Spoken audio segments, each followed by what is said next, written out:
Olá pessoal, bom dia, boa tarde, boa noite. Vamos dar seguimento aqui na nossa aula, pensando a nossa disciplina de Filosofia 1, Razão e Modernidade, e tentando explanar um pouquinho para vocês dessa vez um pouco da ideia de modernidade pensada a partir da estética. Nós já começamos a falar em uma outra aula, uma aula anterior, um pouco sobre a estética. Então, eu gostaria de trabalhar com vocês nessa unidade que vem chegando, a gente caminhando para o final do semestre, um pouco da questão da estética e a sua relação com a modernidade. Como que a estética acontece no mundo moderno, por que ela é importante, por que a gente trata a estética como algo importante, por que ela é importante para o pensamento filosófico. Né? Então, o que eu procuro, o que eu gostaria de fazer é trabalhar essa temática a partir de um recorte de autores específicos, a partir das nossas próximas aulas. Né? Então, hoje eu gostaria de falar um pouco mais genericamente sobre a questão da estética, a título de abertura mesmo, de provocação para início desse estudo que a gente vai fazer daqui para frente. Pois bem, o que é importante a gente pensar acerca da estética?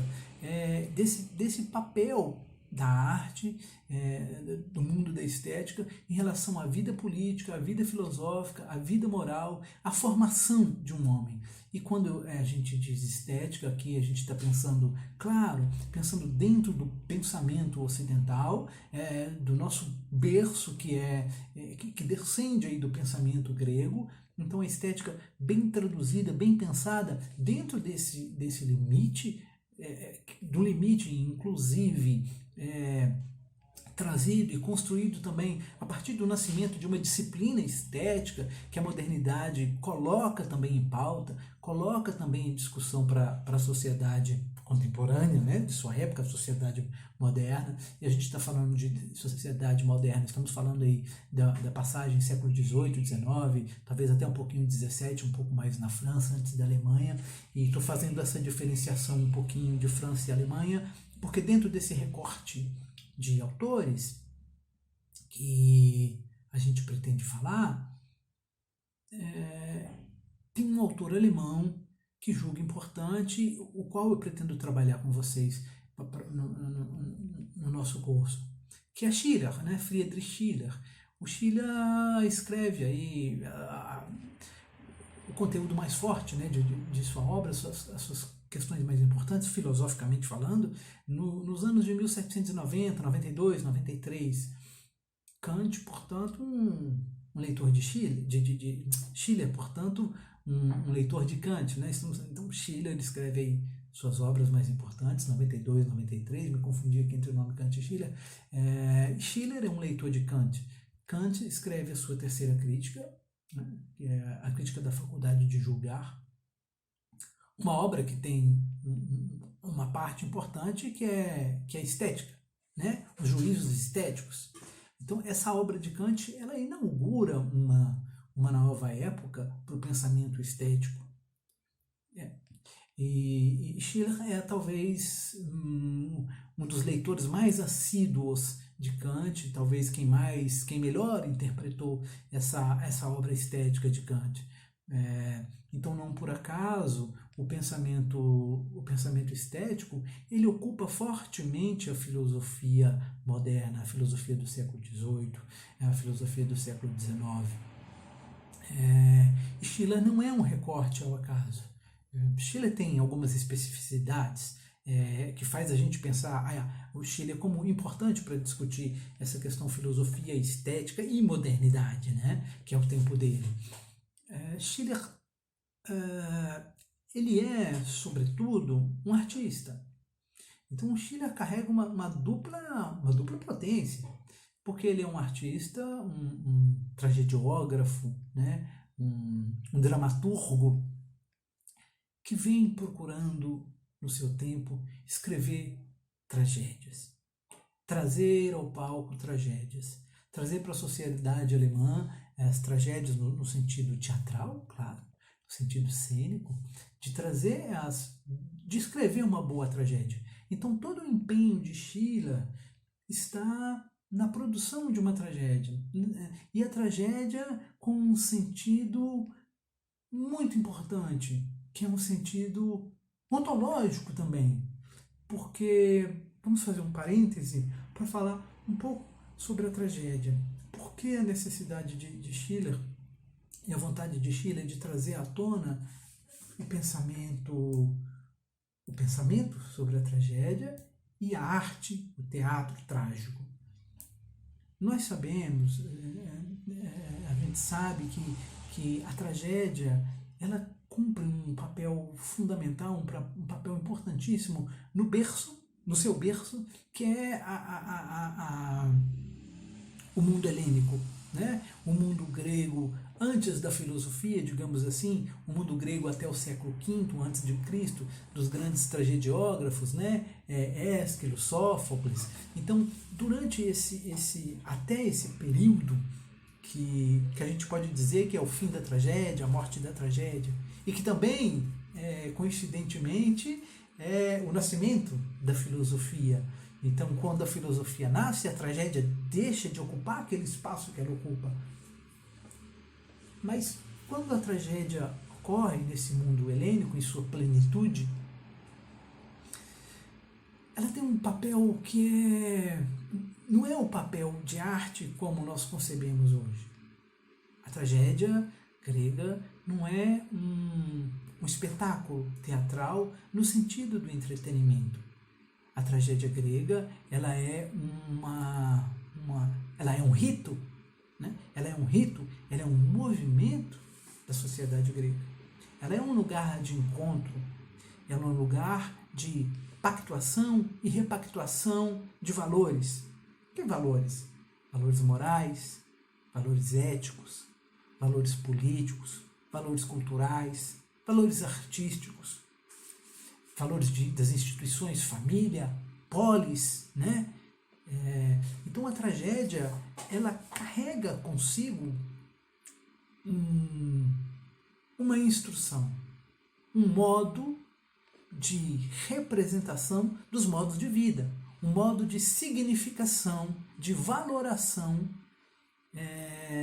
de dar sentido ao que é a vida do homem grego.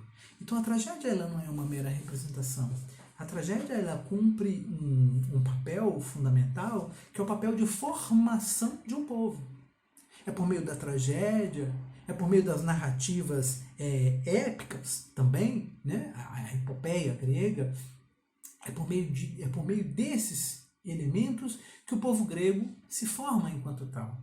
É a partir desses elementos que se dialoga e que se propaga aquilo que é a vida, aquilo que é ser, aquilo que é amar, aquilo que é existir, conhecer, desejar, subverter, odiar, o conflito, a morte, a determinação, o destino, a importância do culto, a importância do rito. Então a tragédia, ela é um elemento de coesão social, ela é um elemento de produção da cultura, ela é um elemento de manutenção da cultura e de manutenção da vida. Então, quando a gente pensa tragédia no mundo grego, é muito diferente do que a gente pensa tragédia do mundo moderno para cá, né? É muito diferente do que a gente pensa tragédia como a gente pensa hoje, no nosso mundo contemporâneo, 2020, né? A tragédia hoje para a gente ela é um espetáculo. Trauerspiel, né? A palavra em alemão que onde a gente pode pensar tragédia, e Trauerspiel como uma apresentação, como esse jogo dos atores, né? Esse jogo de representação. Então, nesse sentido, é que a tragédia grega é única. Ela é única. E ela funcionou e funcionava como esse elemento forte. Esse elemento que Nietzsche chamaria de dionisíaco. Não apenas também apolíneo dionisíaco, mas é exatamente essa dualidade apolíneo-dionisíaco aquilo que garante valor, garante a essência da tragédia enquanto tal, pensada ao modo grego. Ao modo moderno, ela é Trauerspiel, ela é um jogo. Ela tem uma outra função, ela não cumpre mais essa função ritual. A gente não vê mais a tragédia como esse elemento ordenador da sociedade, de manutenção dos valores sociais. Porque depois do mundo grego, temos, por exemplo, o cristianismo. E aí temos todo um novo ordenamento social, temos todo um novo ordenamento de valores. As divindades são outras. Agora, a gente é monoteísta. Então, temos um Deus cristão, temos a antropomorfização de Deus na pessoa de Jesus, temos outro modus operandi da religiosidade. Então, a religiosidade, depois do cristianismo, Hegel vai tratar muito disso, né? Mas a religiosidade, depois do cristianismo, ela ganha uma outra dimensão. Então, a sociedade, com tudo isso, a sociedade muda o seu modo de ver o mundo, muda a nossa cosmologia. Então, é outro mundo mesmo, né? É uma outra sociedade, é um outro tempo. Para não dizer que um outro mundo é demais, mas é minimamente um outro tempo. E com isso, com essa passagem do tempo, com o nascimento da filosofia, por exemplo, também, aí, por volta do século V, quando a gente marca aí os primeiros pré-socráticos, né? Quando a gente marca com esse pessoal o nascimento da filosofia, especialmente com Sócrates, com o conhece-te a ti mesmo, com a questão da razão, da maiêutica, da interrogação, do próprio processo cognitivo, do próprio processo racional. Isso, para Nietzsche, esse é o carrasco da tragédia, né? É o Sócrates. Então, a tragédia morre quando nasce o pensamento racional, segundo uma interpretação de Nietzsche muito bem aceita, né? Então, há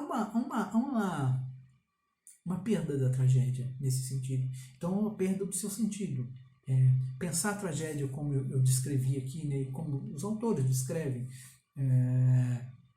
ao modo grego, é um pouco complexo para a gente, porque nós não temos essa vivência, essa experiência de mundo. A nossa experiência de mundo é outra, né? Nós temos essa experiência contemporânea, tecnológica, cientificista, consumista, capitalista, etc. Então, não vamos nem tentar nos aproximar do que seria aquela experiência. Mas cabe, e é importante, salientar essa diferença do que é a tragédia antiga para o que é isso que hoje a gente chama de tragédia. E isso não é essa percepção dessa diferença da tragédia, não é uma percepção nossa contemporânea. Eu digo nossa, pensadores aqui do século XX, XXI. A época de Schiller, a época de Kant, essa passagem aí, século XVI, XVII, XVIII, já se pensa isso. É inclusive aí que se dá um grande embate, né? Uma grande querela, que é a famosa querela dos antigos e modernos. Uma divisão das formas de pensar e encarar a poética, a produção da arte, fazendo valorar, né, ou trazendo à tona valores que são aqueles valores clássicos, antigos. E esses valores são os valores gregos, né? E é isso que é o classicismo, né?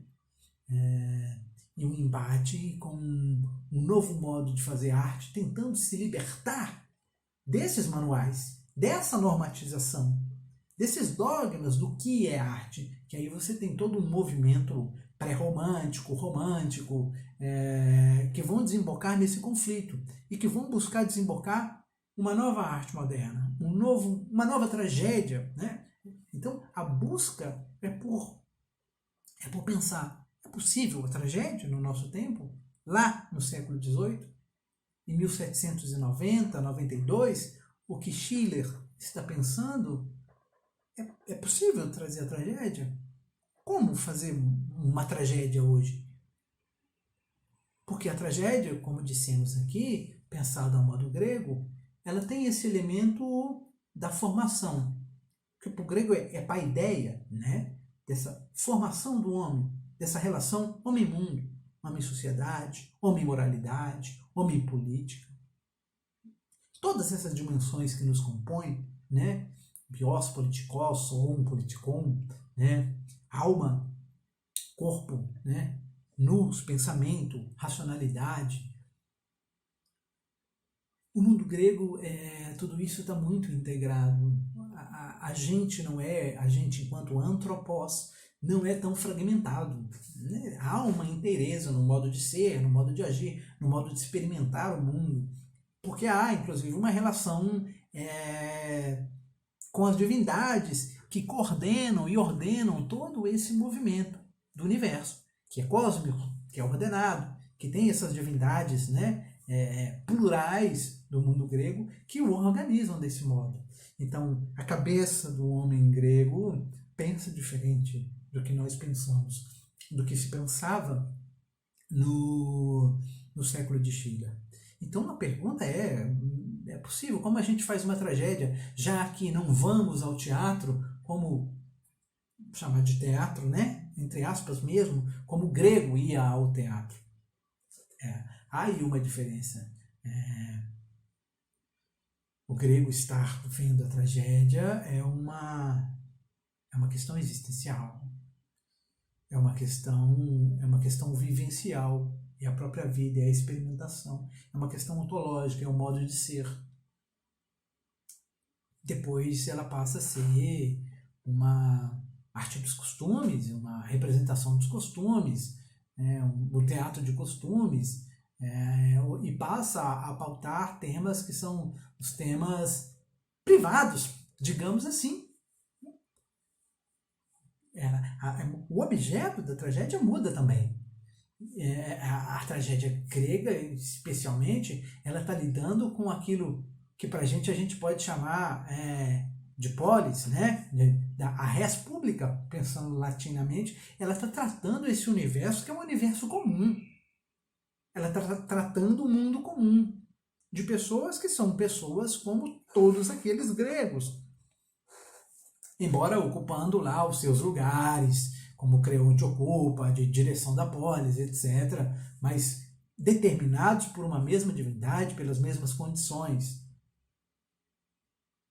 Mas o tema ele é de interesse comum, ao passo que a gente pode observar uma reflexão, mas a gente pode observar que mais tarde as tragédias vão tratar, elas vão penetrar o espaço privado, né?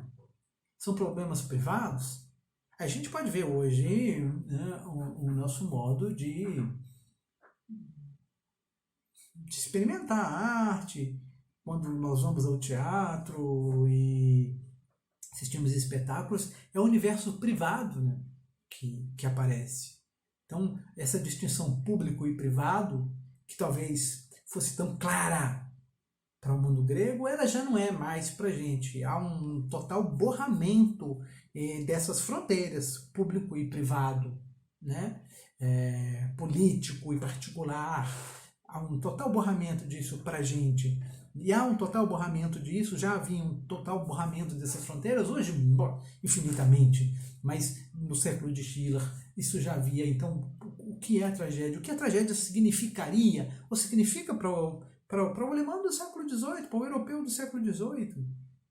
Então Schiller está em busca de uma construção de uma tragédia que dialogasse com o seu povo, que colaborasse com a necessidade política de formação de um povo. Que a Alemanha está precisando formar um povo, porque em 1792, no século XVIII, a Alemanha ainda não é um Estado nacional, a Alemanha ainda não é Deutschland. A Alemanha é Germânia, é uma série de estados-nação, coordenados e orientados diferentemente por diferentes aristocratas, reis, etc. A Alemanha só vai se tornar Deutschland, um Estado nacional, se não me falha a data, 1871. Posso estar errado, mas acho que estou certo. 1871. Ora, há uma importância muito grande aí no trabalho de Schiller.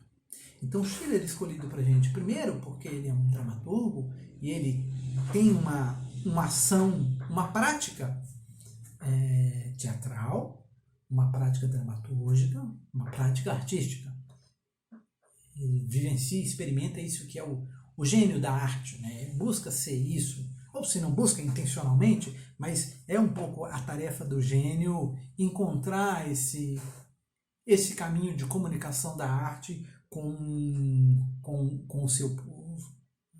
Então é um pouco essa tarefa. E Schiller acaba se tornando também um filósofo. Né? Não porque ele acaba se tornando um filósofo a partir disso, não tem um momento que se tornou filósofo. Não é isso. Mas que os textos de Schiller passa a escrever não só apenas sobre arte e dramaturgia, ou escrever dramaturgia e literatura, mas pensar filosoficamente o papel da arte, o papel do teatro, o papel da tragédia. E a Alemanha, nesse momento de conflito, finalzinho do século XVIII, esse momento de conflito entre os modos de fazer arte, de uma querela do clássico com o romântico, com o novo, o clássico com o moderno. O que é o moderno? O moderno é o novo, né? Quer dizer, o novo, trazer o novo. E o que seria esse novo? E o novo, quando chega, ele sempre chega causando, né, gente? O novo sempre há uma espécie de estranhamento. Veja-se isso com as vanguardas históricas, com as vanguardas artísticas. O novo sempre incomoda um pouco, né? Justamente pela sua diferença de linguagem, pela sua diferença de modos de apresentação, pela estranheza na sua comunicação com o espectador, com aquele que vê qualquer tipo de arte, pictórica, escultura, fotografia, etc. Teatro, música, sobretudo. Então, sempre causa um estranhamento. E a Alemanha precisando se encontrar enquanto nação, enquanto uma nação que produz gênios, que produz artistas. A França vem a esse tempo, até o século XVIII, já produzindo, né? Já tem artistas, já tem Corneille no teatro. A Inglaterra produziu Shakespeare. E, aliás, tem um autor, um professor, que é o Pedro Susekind, um cara excelente, com textos excelentes que o Pedro Susekind tem. Pedro Susekind passou pela mesma escola que eu na formação do teatro, que é a UFOP, que tem um curso específico, né, de filosofia, que é Estética e Filosofia da Arte. Né? Hoje a UFOP já tem um doutorado também, mas o Pedro passou por lá e passou por lá, não faço nenhuma comparação, o Pedro é genial. Eu li muito o Pedro para poder fazer a minha dissertação de mestrado.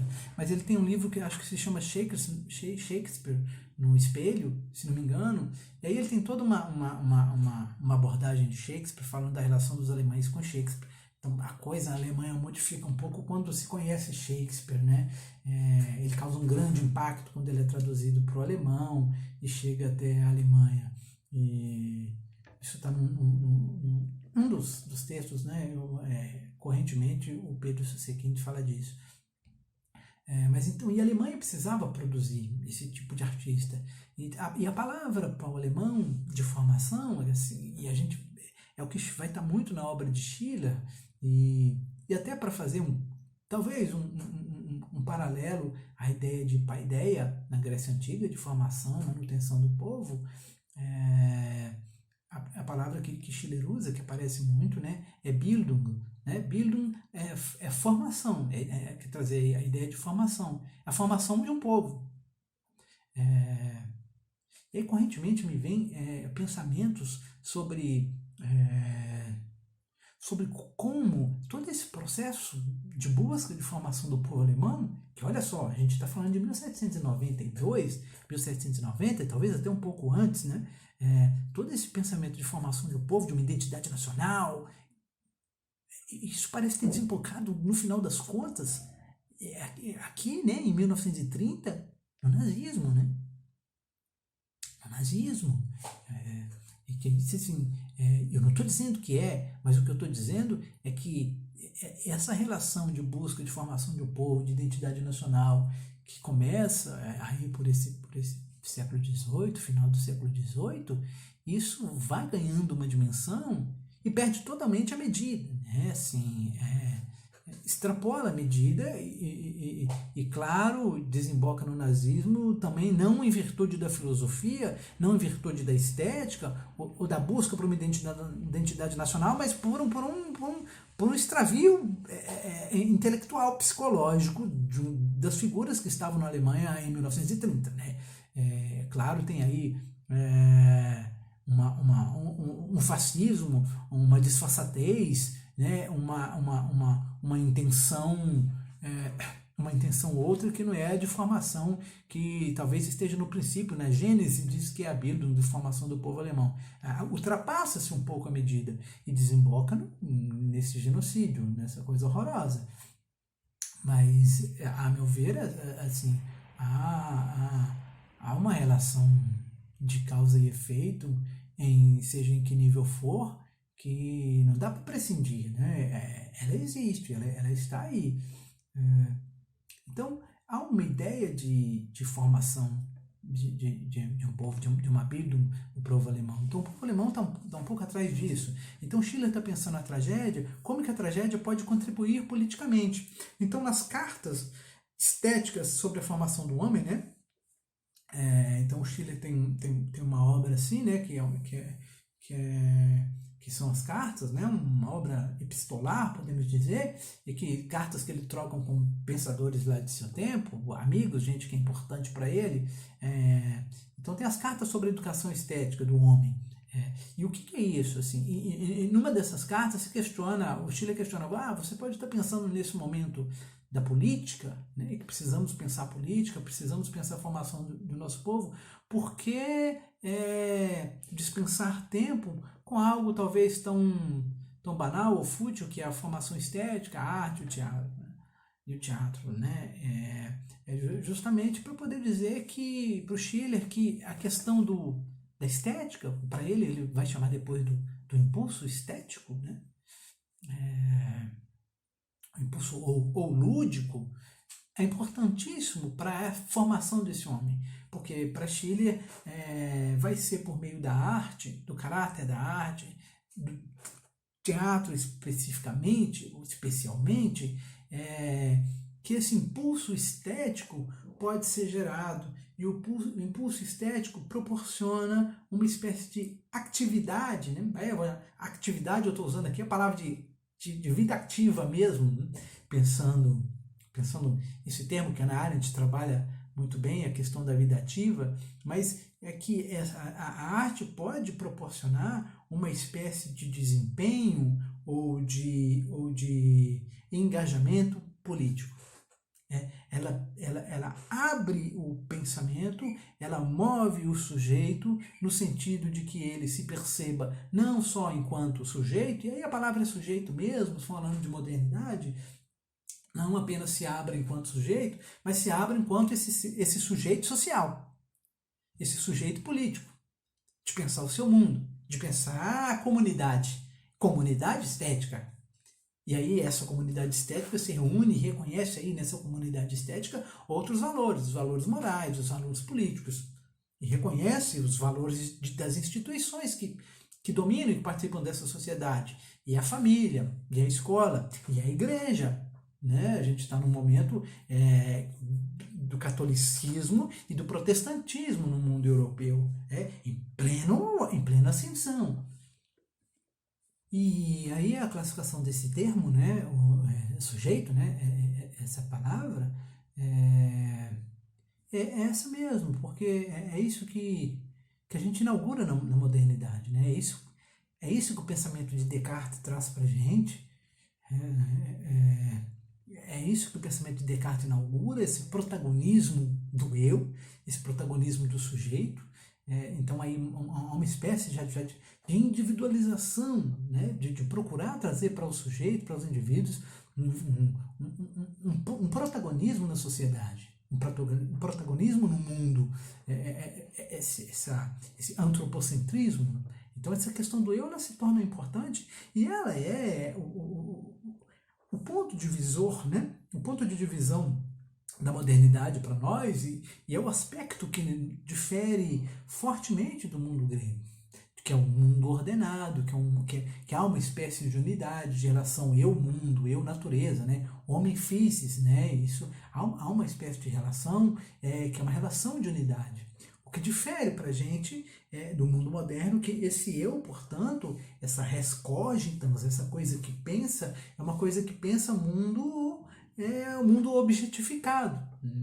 E aí surge essa grande diferença, o mundo como coisa para nós, como entes intramundanos, né, externos, portanto, né, res cogitans, res extensa, o mundo de fora, né, esse mundo material.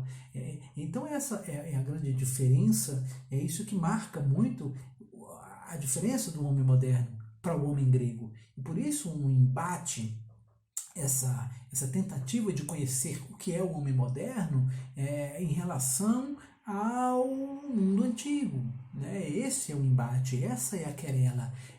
Que se por um lado temos os clássicos que vão buscar compreender o mundo a partir de uma visão que é a visão clássica, a partir de um modo de ser que é o modo de ser clássico, a partir de um modo de pensar que é o modo de pensar, de produzir e de agir clássico do mundo grego, através dos manuais que ficaram para nós, desse mundo grego que é o nosso berço, que é o berço da cultura ocidental. Né?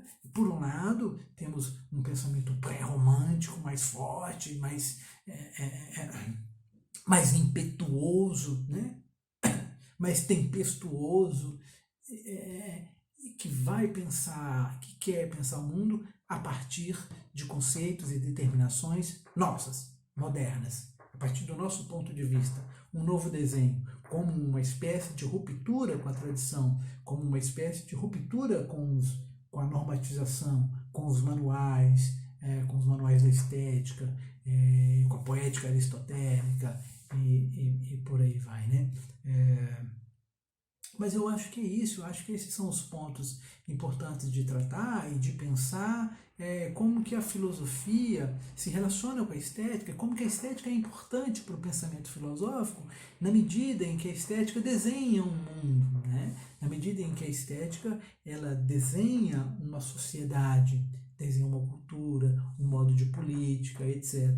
E nesse sentido, eu gostaria de fazer mais à frente, né, ao longo do curso, uma espécie de ligação do que é esse pensamento de Schiller, da Alemanha, do século, da Idade Moderna, né, do mundo moderno, com um pensamento de um filósofo contemporâneo, que é o Jacques Rancière. Em especial a partir de um livro do Jacques Rancière, que é A Partilha Sensível, eu acho que é o seu livro mais clássico, assim, né, bem conhecido no mundo da estética, que vai tratar desses elementos estéticos, da importância da estética na formação da sociedade, né, dividindo assim regimes da arte, regimes estéticos, e pensando uma relação da estética com a polis, a cidade, a política e a polícia, né? Aí veja que a matriz, né, polis, ela está em política, está em polícia também, e de como que a estética ela determina para nós espaços específicos, como que esteticamente se define espaços, que cria-se fronteiras, limites, que são limites estéticos. Esses limites são estéticos, são limites da cidade, são limites políticos, que você define, por exemplo, a sociedade, classes, tipos, gêneros, etnias. E esses limites eles são também, sobretudo, estéticos, políticos, e policiais. Políticos e policiais são termos que para o Rancière estão muito unidos, né? Então a ideia é pensar, talvez, pensar mais à frente, uma relação dessa educação estética de formação do homem junto a essa ideia de uma partilha do sensível, de uma divisão estética e de possibilidade de borramento de fronteiras a partir do gênero artístico, a partir da tragédia, por exemplo, a partir do teatro, como que a gente pode conseguir atravessar, borrar as fronteiras que existem, elas são políticas, elas são policiais, elas são sobretudo estéticas, né, que existem entre as sociedades. Mas isso é um plano mais para frente, mas de antemão a gente vai trabalhar um pouco, tentar trabalhar um pouco esse conceito de cultura em Schiller, esse conceito de estética e de pensar a importância da estética para a formação de um povo, como esse chão que nos forma, né? Como a estética nos forma também o nosso lugar de fala, como a estética desenha isso que nós somos, a nossa perspectiva de mundo, a nossa visão de mundo tem a ver muito com a estética na qual estamos inseridos, a definição do que é belo, do que é feio, dialoga muito e é, sobretudo, dependente da constituição estética do nosso mundo, que define para nós aquilo que é belo, aquilo que é feio. E a gente, fugindo talvez um pouco do assunto, mas esses modelos, né, isso que é padrão, a mulher padrão, Manequim 38, não sei, acho que agora já baixou para 36, né, eu não sei até onde a gente vai nisso, mas isso, olha, esse é o padrão, né? O cabelo padrão, o olho padrão, o tórax padrão, o peitoral padrão, tudo isso. Então isso tudo vai colocando pra gente, dizendo pra gente o que é e como devemos ser.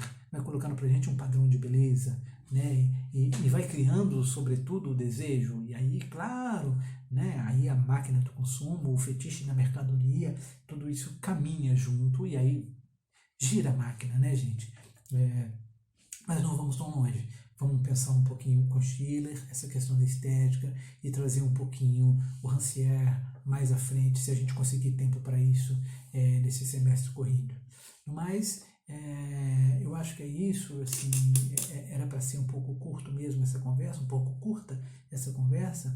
Eu faço fazer uma correção, né? Eu disse lá, Pedro Secundini passou pela mesma escola de teatro que eu, não, pela mesma escola de filosofia, né? Pelo mestrado em estética e filosofia da arte da UFOP, não pela escola de teatro, né? Mas a ideia era fazer essa conversa assim, mais rápida mesmo, a título de apresentação mesmo, de provocação, para a gente pensar o que vem adiante, e a gente segue com isso, aguardando, espero poder continuar essa conversa com vocês, espero que tenha valido a pena, quem chegou até aqui, espero que tenha valido a pena, e a gente segue adiante. Então, obrigado pela oportunidade, pela audiência até aqui, quem ficou até aqui nesse momento. Então, obrigado e até mais, até a próxima então.